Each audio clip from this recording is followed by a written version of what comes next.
All right, so we'll pick up here with a little background information to Japanese history. Okay, so we're going to kind of talk about Japan overall gradually before we kind of get drop in the year 600. Talk about specifically kind of what's happening there. Okay, first thing we need to know about Japan: it's very isolated. Okay, it's an archipelago island. Okay, that it means is it is a chain of islands that is disconnected from the mainland. Okay, so we'll see there's going to be a lot of Chinese influence over Japan, but Japan is not really going to have tributary status. Okay, they're going to be able to remain independent and on their own and remain isolated largely from world affairs for a very long time, up till pretty much 1867. Okay. Next thing you need to know is being an island, they're limited in landmass, and since they're limited in landmass, they're lacking in natural resources. Okay, so you have a lack of iron deposits, you have a lack of coal, you have lack of gasoline reserves, but it's not just natural resources that you would need to industrialize. Not only is an island lacking in land, it is a mountainous island. Okay, which means if you actually look at the overall landmass of Japan, only 16% of it can actually be used for agriculture. Okay. And this is going to be really important because what this means is as later in history, when we look at Japan's population begin to increase, this means they're going to be tied to external outlets for rice, basically, for their food, so their population continued to grow. Okay. Going back in ancient civilization, what religion do we see emerge in Japan? It's called Shinto. Okay. This is basically animism. Okay. It's basically this belief in spirituality and ancestral veneration. But with one big difference is are great deities, right? There's a sun god, a moon god, an earth god, gods to various crops, gods to various storms. Okay. Um, but these various gods, they don't take personalities, they don't have characteristics, there's no images of them, there's no physical form. It's just kind of what you imagine. Okay, so it's pretty much animism, except you do have some deities, some concepts of deities that you can actually pray to and worship. Okay, there is no ethical code within Shinto. Okay, so there's no books, there's no Ten Commandments or Sharia law. There's no kind of moral code to it. Um, so we're going to see that doesn't mean Japanese people are unethical or unmoral. That just means they're going to get their morals and ethics from elsewhere, which we're about to talk about. And one historian kind of sums up Shinto. It's a religion of love and gratitude rather than fear, right? People who follow Shinto are grateful to the spirits, to the deities for everything that is given to them on this earth. And it's not like they're acting out of fear, right? Um, so that's going to kind of be a really big important difference to Western religions because if you compare that to like Christianity, Christianity is based around the fear of like going to hell in the afterlife, okay? And you don't really have that in Shinto at all. Um, you do have the influence of Chinese culture onto Japan. Okay, the first is their writing style. Okay, just like Mandarin has individual characters that mean words, Japan has the same. They do not use the alphabet that we use in the West. And the last one is going to be Buddhism, will be a religion that will exist in Japan. And we're going to look at that more specifically when we particularly talk about Zen Buddhism. Okay. So where are we going to pick up? We're going to kind of drop us right in the middle of the 600s, so the 7th century, and we're going to be looking at the Taka reforms. Okay, Japan has this ruling family known as the Yamato family. Okay, and they're going to send delegates to the Tang Dynasty to recruit personnel, basically trained in the Chinese ways. Okay, basically, this family wants to rule over all of Japan and they come to the realization that they're not going to be able to actually rule over all of these different kind of provinces and prefectures in Japan unless they find a way to centralize their authority and control. So they look at the Chinese model, they look at the adoptment of Confucianism and how they created this civil service system to pick bureaucrats, and they basically say, "Hey, look, that China seems to be onto something here. They seem to be able to you know, centralize their power And if we want to do that as a family, if we want to create a dynasty that rules over Japan, we need to adopt that strong centralized government. So they basically copy the Chinese way. They basically want to kind of copy this imperial model that the Chinese have, where they have the civil service system with a civil service exam, and they have a dynasty, and it's ruled by one family. Okay, so they tried this in 645 AD. This is known as the Taka Reforms. Okay, it does establish the imperial system. Okay, but other than that, we're going to see that this really isn't going to be that successful. Really, the only thing it does is it does actually um, cement the Yamato family as the one family that is going to rule over Japan. Okay, they do make a big difference, though. Okay, they look at the Chinese system and they go, "We can make that slightly better." They go, "Y'all's families keep getting overthrown because y'all believe in this concept, the mandate of heaven." So Japan decides that they're just going to completely get rid of that. They decide that we won't have a mandate of heaven, and if there is no mandate of heaven, then there will be no issue with us ever being threatened with overthrow because, we go through bad times. Okay. So what do they replace it with? They replace it with this idea that they tell their people that they are a descendant of the sun goddess. If you look at Shinto, they say we are the descendant of the sun goddess in Shinto. And that's a fundamental difference, because what does that mean for the Japanese emperor? It means he is divine in nature, okay? That he himself is a god. If he is the descendants of gods, then he is God. So big difference between China, okay, if we're to compare the two, okay?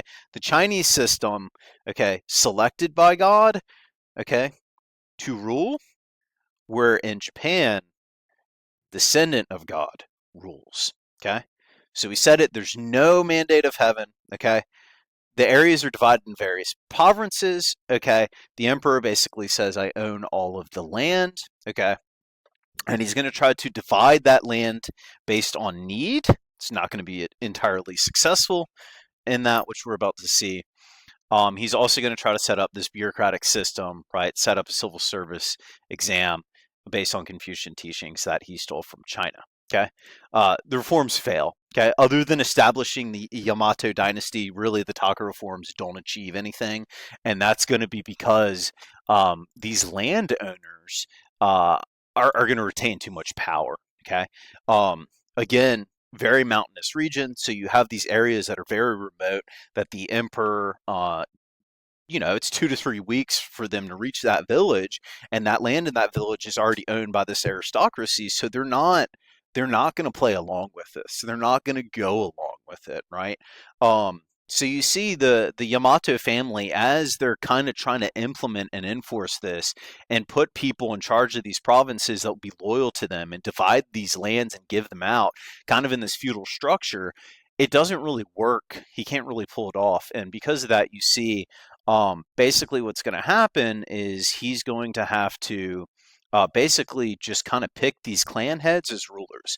So these guys that kind of already run this area and control this area, he basically just is like, "Oh yeah, I picked them. I'm God. I picked them to rule." Okay, so you really see this is no change here, and the emperor really doesn't have a lot of power, right? If he's just kind of putting these guys who are already in power back in power, or just telling them they get to keep their power, then he's not going to be able to actually centralize his authority and centralize his rule, right? And in addition, he's not going to be able to take these lands away from these nobles and divide them. Okay, you see, he doesn't have a an army to do this. He doesn't have a military to actually kind of go out and fight these clan leaders to subdue them, to put them down, and to basically kind of like centralize his authority. Um, so Japan kind of morphs and adopts this kind of feudal slash manor economy. Okay, and we're going to see it's basically the same exact thing that happens in Europe, right? The definition we're going to use is going to be the same. Feudalism is going to be the system of decentralization that has a social hierarchy that goes with it.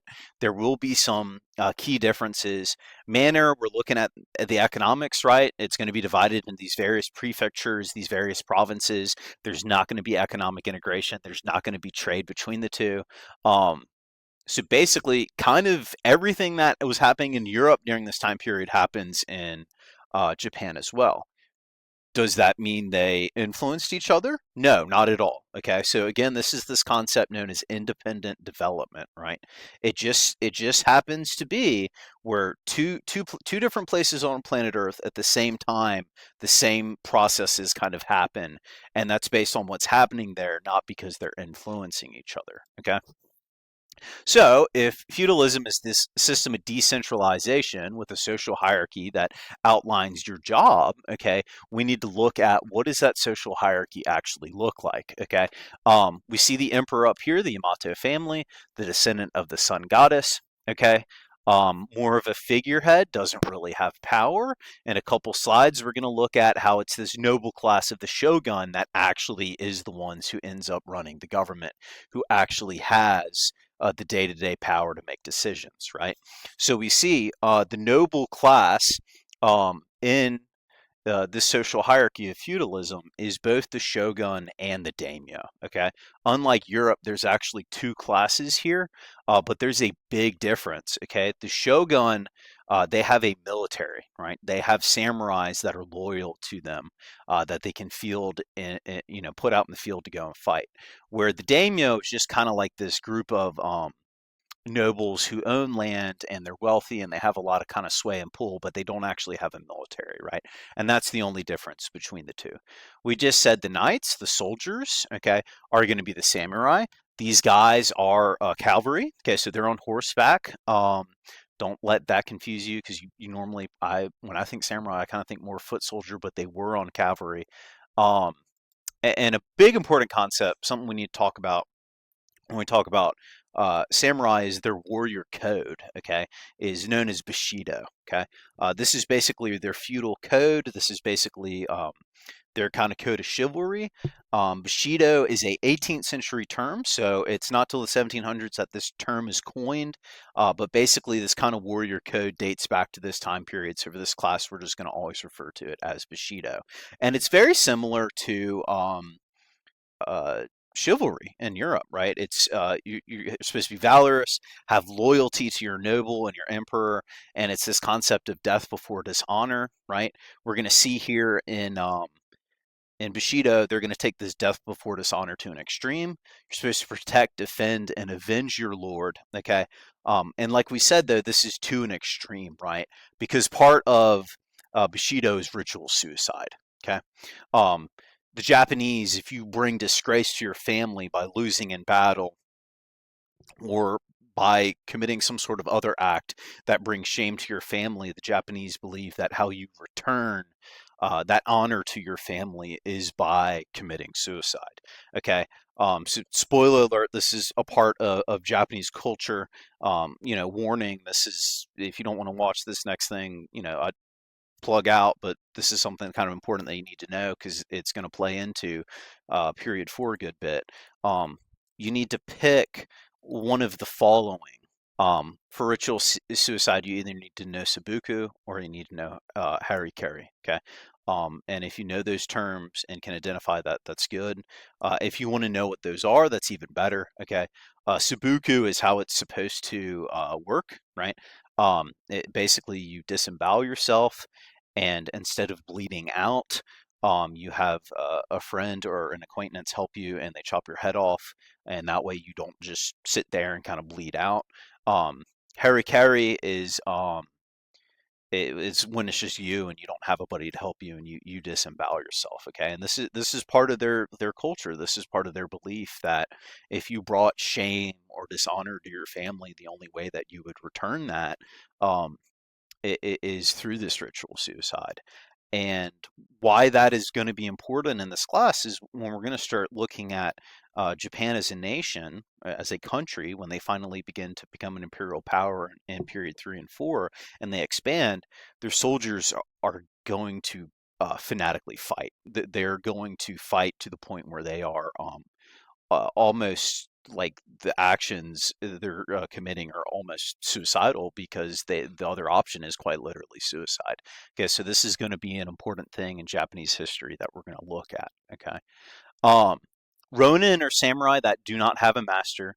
Okay, this last class here that we have something typed out for is peasants. Okay, please note it says peasants, not serfs. Okay, Europe we saw peasants. You did have a few peasants that were not tied to a manor and just kind of worked their own land.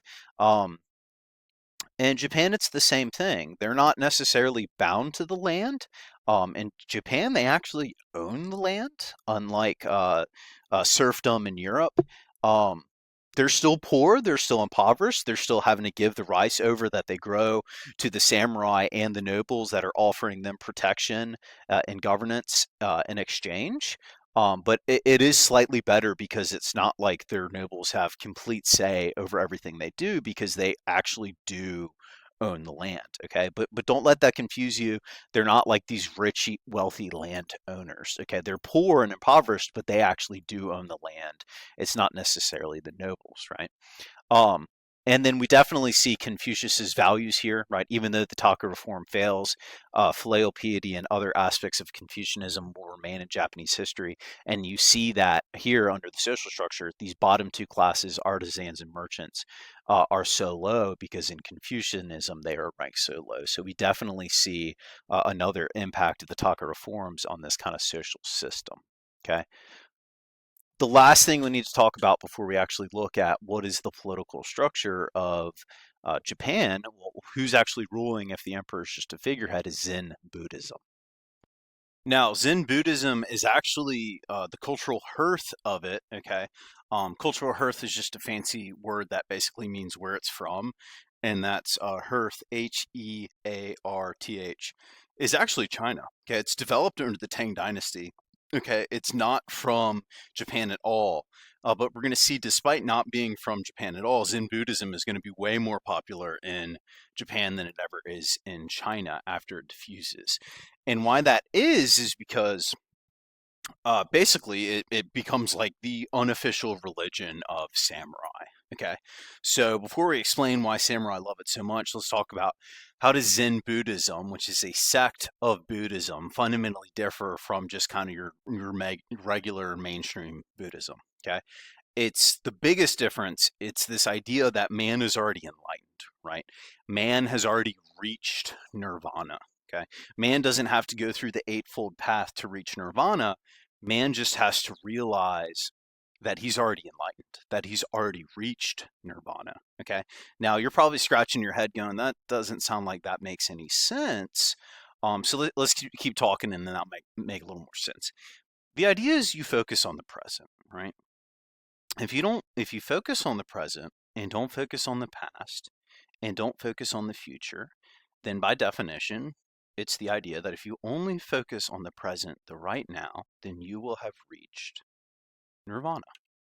Because if you only focus on the present right now, concerns, desires, all of that worldly impact that might make you do the wrong things won't exist because you are only focusing on this moment right now. The samurai absolutely love that, right? Um, and they absolutely love it because they really view this as kind of a supernatural sanction of Bushido, right? They basically view Zen Buddhism as confirming their Bushido code as almost kind of being like a religious order, right? That samurai say, if I focus on the present of being loyal to my master and doing my duty right now, then I will have reached nirvana. I will have reached uh, salvation. Okay. So they're going to love it and they're going to adopt it. And because of that, you're going to see that despite Zen Buddhism not being from Japan at all, it's actually going to be widely popular in Japan and be much more successful than it was in China. Okay.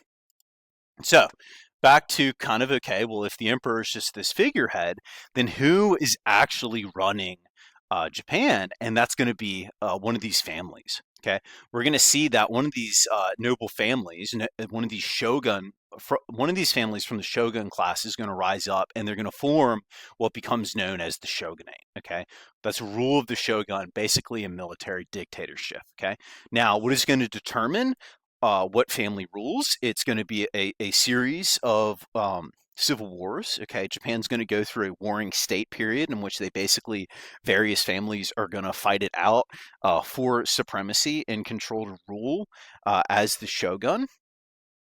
Um, but we're not really going to get into a lot of those civil wars because, if we're honest, it doesn't really change anything.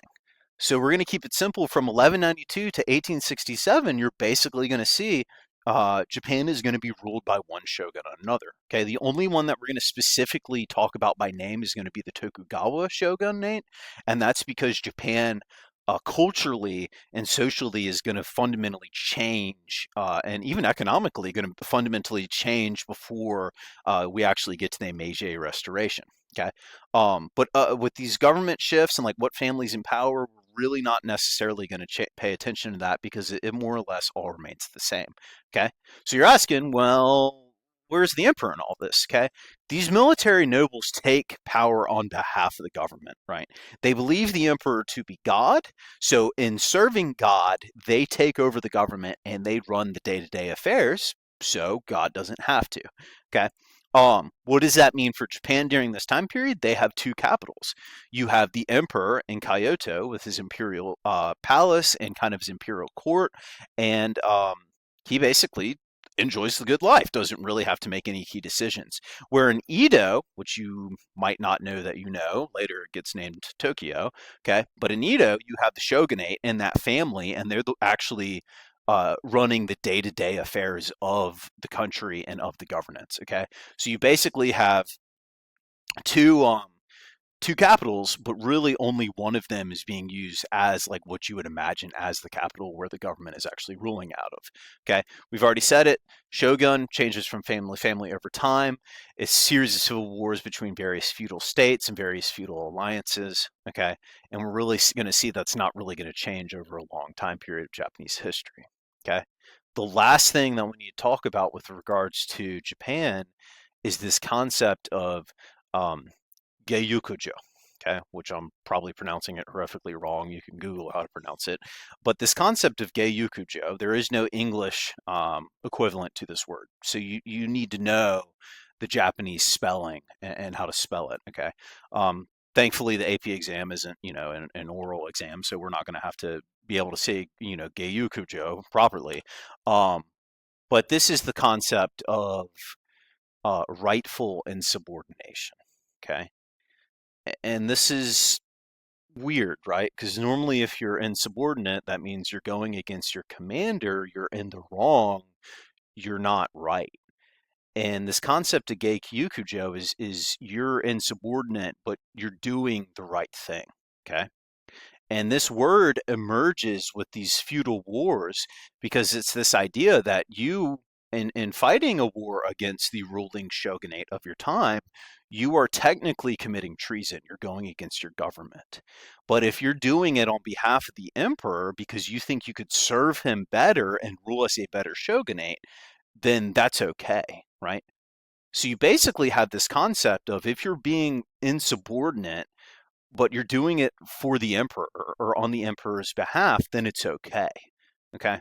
That's going to be a very important concept to understand, especially when we get in a period 4. We'll bring it back up again because this is going to play a big part in how they actually, um, the military actually leads Japan into World War II. It's not the government, it's not the politicians, it's actually junior grade officers that are carrying out in their mind Geiyukujo, this concept of insubordination, um, that in their mind is correct. Okay, so this is going to be an important concept that dates to this time period of shogunate rule over Japan that we're going to see really play out as we move forward with Japanese history in this class, specifically when we get into period 4.